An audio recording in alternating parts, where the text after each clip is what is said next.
This is One on One.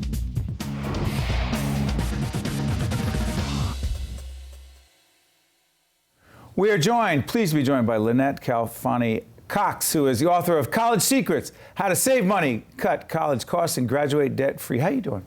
I'm great. How are you? I'm great. Is this possible? Is this really possible? Not only is it possible. By the way, before you go any further, I want to say you're co-founder of .com. There you Thank go. you very Yeah. much. Always That's branding. right. I love that. Good deal. Is it possible to do all this?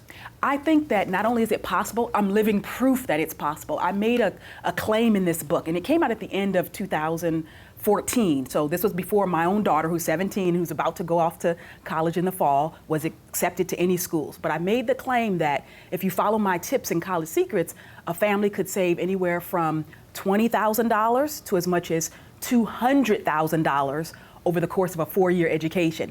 We're about to do just that.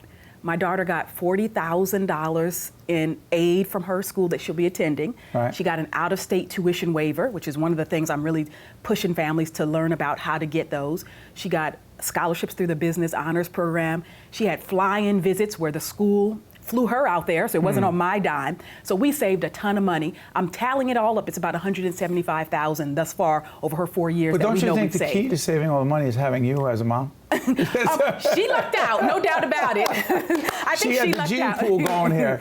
Well, you know, it's great for a parent like me who's going to be a little bit of a helicopter parent and who pushes and who, you know, advocates. But a lot of it is just knowing and doing some of the heavy lifting, and that's what I did for Let's do this, because we're seen in the tri-state area, but we're based in New Jersey. Can we talk college costs in the Garden State? Right. Now, I graduated from, my undergraduate graduated at Montclair State, and it was a college then. Now it's a big university, which a euphemism for we charge more. So. And then I did my graduate and doctoral work at Rutgers, which was pretty affordable at the time. And no disrespect to my friend at Rutgers, it ain't cheap anymore. Even the public state-funded schools are not cheap. Talk about it. Well, Rutgers, as you know right now, is about $25,000 all in when you look at tuition, fees, room and board. Needless to say, folks who are coming from out of state, they're paying a little bit more than that. They should be. But, well, they should be, especially because the aid is not there, as you know, as it had been in years past. Right. That's right. And that's one of the things that's driving costs. If you look at the trends over the last decade or so, we've seen tuition go up almost 25%. And that obviously has far outpaced people's incomes, which have been stagnant or even falling. Right. And so because we've seen not only rising tuition prices, but housing creeping up, books and supplies creeping up, all this stuff, everything has gone up. You're seeing a lot more families with their students coming out with debt. And that's a big problem. Debt is up about 40% over the past decade. And it's crazy when you look at the numbers. It's about 1.2 trillion with a T in student loan debt outstanding right now. Do you believe that, in fact, sorry for interrupting, do you believe that, in fact, college debt is the next major financial crisis this country is about to face? I don't believe it's the next. I believe it's already here. We just How bad is this? And don't just do the numbers, because people can't relate to the millions, billions, trillions. They can't. They don't put the number in context. They can relate to. Go ahead. They can relate to the fact that student loan debt is holding back an entire generation. They can relate to the fact that the typical 20-something is saying, can I afford to get married? Can I afford to take on this job? Do I need to get a high-paying Wall Street job when really my heart is that I want to be a teacher or a social worker? They can relate. I can't because I gotta pay off these student loans. Yeah, so I have to get a high-paying job. It may not be what I really want to do. They can relate to the fact that the student loan debt is holding people back from becoming homeowners, and a lot of millennials are like, look, I gotta pay off this debt, this credit card debt, this student loan debt, before I can think about achieving that part of the American dream, becoming a homeowner. So people can relate to the practical day-to-day. The people who are 30-something, the people who are 40-something like me, you can relate to the fact that I had student loan debt when I got out of school. I had $40,000. You had 40. $40,000 in student. It took me over 15 years. So I'm determined that my kids are not going to have student loans. And indeed, my daughter, the first one off to college again, just, in a couple months, she's not going to have any student loans. But it's if you don't really know some of the strategies and kind of even what to ask for, you just be kind of hanging, blowing in the wind. Let's do that, because my strategy has always been, because we have 4 kids now, but 2 marriages, all the way from our 22-year-old who graduated from a great college, and now is going to, he just said to me, Dad, I want to go to graduate school, and I just saw the numbers there. Somehow I'm involved. You almost fainted, right? Yeah, but now I'm involved in that conversation. I'm not exactly sure that happened. Well, New Jersey law, I won't even get into all this, but New Jersey law is that, parents are supposed to pay to support their kids. Even, you probably heard about that famous case where a girl sued her parents. Yeah, I know. And the kid's right to support extends to a parent's obligation to pay for college. So, you can talk about whether that's graduate school. No, I don't want to talk about that, but I'm just saying. But I'm just saying also we have a 10, 12, and a 4.5-year-old. So here's my point. Behind.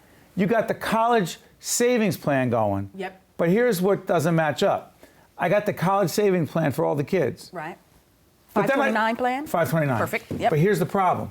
I'm looking at your stuff and you talk about not just tuition. You say, Steve, forget about that. Audience, forget about that. Why don't you also add on to that other fees, parking fees, internship fees, tuition differential fees? What are you talking about? Right. Let's break it down. Right. So this is the thing that I really want your viewers to know.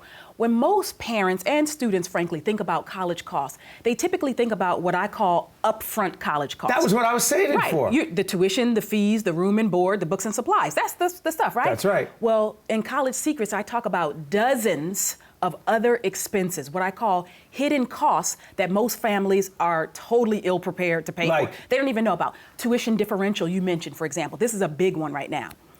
Here's what this means. If you look on a school's website, say at Rutgers, say Montclair State, whatever college you take your pick, if your kid is going to major in something in the humanities, English, history major, social studies type of thing, the sticker price that you see, most people don't pay sticker price because they can get a scholarship, they can get a little tuition discount. But in general, the price that you see is for those majors or in liberal arts, stuff like that. If your kid is a STEM kid in science, technology, engineering, and math, go ahead. If they're in the arts, if they're in nursing, they're going to pay a surcharge. More? Yes. They pay, so anything, photography, drama, nursing, absolutely. I don't see that in the advertisements. I don't see that. Of course in the college not. advertisements. That's in the fine print. That's after they've got you there. There's always the hook in the fine print. The hook is what reels you in. The fine print is the sort of gotcha. And that's the differential. That's right. Internship. Could you talk to me about parking fees? Yes. I found in my college it was like $500 for parking fees. Nationwide, the average college generates about $635 per parking space. They're getting about $4 to $5 million a year in this. I actually did some homework on this just before I came on the show. Rutgers, Princeton, they're in the low ballpark, believe it or not, about $200 or so. Schools? Much more. When you look at places like Stevens Institute of Technology, some kids can't park on campus there anyway because space is at a premium. Those who do park off campus, they're paying about $105 a month. So $900+ over the course. Leave that car at home. Take mass transit, carpool, use those ride-sharing car services, that kind of stuff. A car is a huge money drainer for any kid who's at school, By the way, I'm gonna plug the here or away. I'm going to plug the book. That one more question. College Secrets: How to Save Money, Cut College Costs, and Graduate Debt-Free. That's right. I call it the Ivy League Harvard syndrome. All my friends think they have to send their kids to the best. I know. And then they graduate. They got $200,000 debt. I know. If you want to say, listen, if your kid can get in and you want to do it, you should do it. That's great. But is it ROI, return on investment? I don't think it's there, frankly. I think that there are so many great schools in this country. We have over 5,000 schools in this country, but we have over 2,500 four-year institutions that are in the not-for-profit sector, not the for-profit colleges. Right. You have a ton of great choices. My daughter got accepted to UVA, UT Austin, NYU, Virginia, just Fordham, a whole bunch. She ultimately chose UT Austin. I'm very happy. Right. Number 3 program for marketing in the country. She's going to do great. But really, she would have done well at any of these schools. You don't have to have that mentality like Ivy League or bust. Because the kids who are performing at that level, if your kid doesn't get into, say, Princeton, which is our Ivy League school here in Jersey, I got rejected would that person do just fine at another really high-level school? Absolutely. So don't think that that's Some of us went to Rutgers and we're still working. And you're doing just great. Well, in some people's eyes. Listen, Lynnette, I want to thank you so much for joining us. You're terrific. Pleasure. Make sure you come back again. I definitely will. All the best. Great guest on One-on-One. One-on-One with Steve Adubato has been a production of the Caucus Educational Corporation, celebrating over 25 years of broadcast excellence. This special edition of One-on-One with Steve Adubato is brought to you from the Tisch WNET studios at Lincoln Center. Funding has been provided by Wells Fargo, the New Jersey Education Association, United Water, Robert Wood Johnson University Hospital, the Robert Wood Johnson Foundation, New Jersey Sharing Network, and by Choose New Jersey. Transportation provided by Airbrook Limousine, serving the metropolitan New York, New Jersey area.